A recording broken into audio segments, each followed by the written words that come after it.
bismillahi irrahmani irrahim assalaamu aleykum wa rahmatullahi wa barakaatu. mbokk mi day laaj di wax ne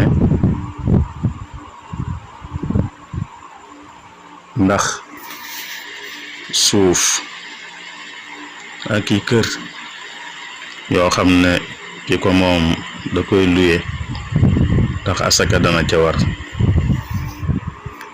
tontu li moo di ne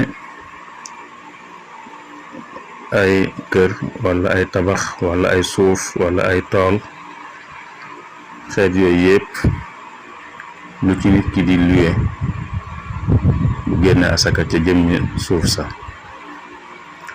waaye lañ koy fay ca location ba loola bu matee lu asaka war ca lay génne asaka tamat at, bu matee lu asaka war tamat at ca lay génne asaka.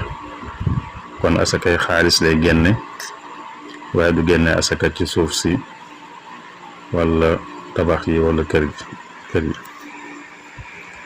wassalaamu aleykum wa rahmatullahi wa barakaatu.